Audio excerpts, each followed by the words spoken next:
Olá, meu nome é Gleice Araújo, a série é Contabilidade Comercial Sem Enrolação, o tema é Regime de Caixa versus Regime de Competência.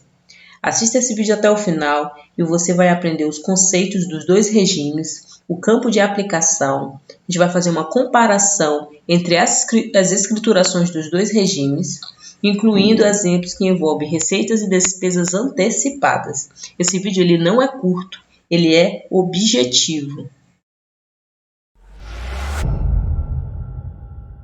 Regime de caixa e regime de competência nada mais são do que critérios de reconhecimento das receitas e das despesas. No caso do regime de caixa, elas são reconhecidas no momento da entrada e na saída do caixa equivalente de caixa. E o regime de competência, elas são reconhecidas no momento que ocorre o fato gerador e independe do recebimento ou do pagamento. Essa é a principal diferença. Regime de caixa reconhece no momento da entrada e da saída de fato no caixa equivalente de caixa. E o regime de competência, no momento que ocorre o fato gerador da receita ou da despesa, e independe se houve ou não o pagamento. Campos de aplicação. O regime de competência é aplicado na contabilidade comercial. A Lei 6.404 determina isso, o CPC 00, que trata das estruturas conceituais básicas, e o CPC 26, que trata das apresentações das demonstrações contábeis. De todas as demonstrações contábeis, elas adotam o regime de competência, exceto a demonstração do fluxo de caixa. A demonstração do fluxo de caixa ele evidencia a entrada e saída do caixa equivalente de caixa. Portanto, ela adota o regime de caixa, não o regime de competência. A única exceção das demonstrações contábeis comerciais. Bom, o regime de caixa ele é, de certa forma, adotado na contabilidade pública. Porque na contabilidade pública ocorre um regime misto, em que as receitas elas adotam o regime de caixa e as despesas elas adotam o regime de competência. Mas sintetizando, o regime de competência na contabilidade comercial ele é a regra, mas existem exceções. O regime de caixa ele pode ser adotado na contabilidade comercial para fins tributários. As empresas que possuem regime tributário de lucro presumido ou simples nacional, elas podem opcionalmente adotar o regime de caixa para apuração dos tributos. Tá? Elas podem, opcional, e é apenas para apuração dos tributos. Não confunda com a contabilidade dessas empresas. Então, cuidado. Na escrituração contábil, bem como na emissão da nota fiscal dos serviços apresentados, ela sempre obedece o regime de competência. Regime de caixa para apenas a apuração dos tributos. Bom, chegou a hora da gente comparar os lançamentos entre regime de caixa e regime de competência. Vamos ao exemplo 1. Receita de venda de mercadoria efetuada em março e recebida em abril. Como fica no regime de caixa? Bom, em março, que ocorreu o fato gerador, deveria ocorrer a minha apropriação. Porém, como eu não recebi em março, então não vai haver lançamento no regime de caixa. Já quando chegar em abril, eu vou registrar o meu recebimento e vou registrar a minha receita de venda. Então, debito caixa, credito receita de venda.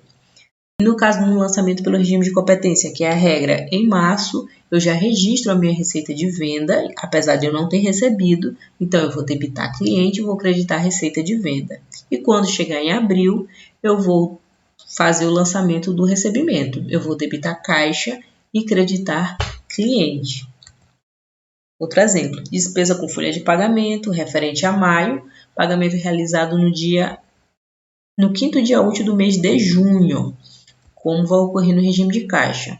Em maio, ocorreu o fato gerador, que é a referência da folha de pagamento, mas não ocorreu a saída do dinheiro. Então, não vai haver lançamento, não vai haver registro, não vai haver registro contábil.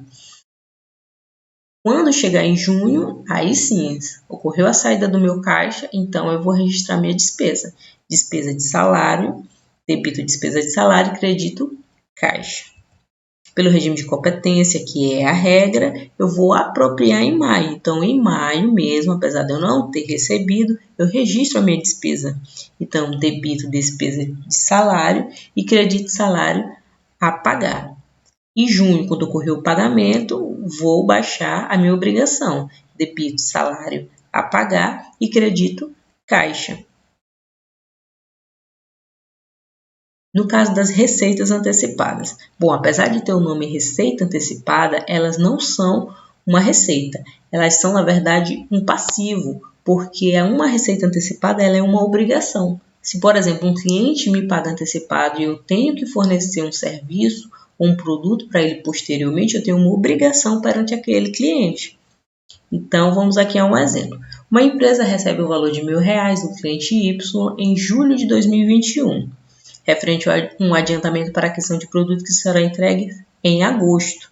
Então, vamos começar aqui pelo regime de competência. No momento do recebimento, eu vou registrar débito caixa, crédito adiantamento de cliente. Não houve aqui um registro na minha conta de resultado de receita, só nas contas patrimoniais, certo? Então, quando for em agosto, que de fato eu efetuar a entrega do produto, aí sim eu vou registrar a receita. Então, eu vou debitar o adiantamento de cliente e vou creditar a receita de venda. Como ocorre no regime de caixa?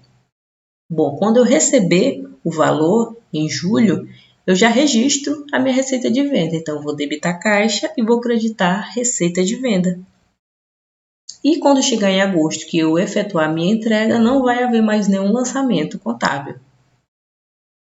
Em relação à nomenclatura, receita antecipada, receita a vencer, receita apropriar, receita transcorrer são a mesma coisa. São receitas antecipadas, são passivos, são obrigações, certo? Já as despesas antecipadas, elas são reconhecidas no ativo por se configurar um direito. Por exemplo, se eu pago um adiantamento de salário a um funcionário, eu tenho um direito perante aquele funcionário, certo? Então, eu tenho um ativo. Esse aqui é um exemplo bem comum. Uma empresa pagou em 2 de janeiro de 2021 uma apólice de seguro no valor de R$ 9.000 para um prédio administrativo. O seguro tem vigência do período de janeiro a dezembro. Observa que ele pagou em janeiro e a vigência é janeiro a dezembro. Então, ele efetuou aqui uma despesa antecipada. Como vai ocorrer o registro no regime de competência, que é a regra? Da apólice em janeiro, vou registrar seguro apropriar, debito seguro apropriar, que é uma conta do ativo, e vou creditar o caixa, R$ 9.000. Quando for no final de janeiro, eu vou ter que reconhecer a minha despesa, mas eu vou reconhecer 1/12 dela, porque ela vai ocorrer de janeiro a dezembro, em 12 meses. Então, quando finalizar janeiro, eu só vou reconhecer 1/12. Então, eu vou debitar a despesa com seguro e vou creditar seguro apropriar, como R$ 9.000 dividido por 12, 750. Então, eu vou fazer esse lançamento até chegar no final de dezembro, que todo o valor de R$ 9.000 será abaixado. Bom, pelo regime de caixa, quando ocorrer o pagamento em janeiro, eu já reconheço a minha despesa. Então, eu vou debitar despesa com seguro e vou creditar caixa no valor de R$ 9.000. E a apropriação que ocorreria de janeiro até dezembro não vai ser necessária, não vai ter esse lançamento pelo regime de caixa, certo? Então, eu reconheço integralmente a despesa de R$ 9.000 em janeiro mesmo. Em relação à nomenclatura, despesa antecipada, despesa a vencer, despesa apropriar, despesa transcorrer, são a mesma coisa, são despesas antecipadas, são ativos, são um direito. Espero que vocês tenham gostado do vídeo, não se esqueça de deixar o like, se inscrever no canal. Até a próxima!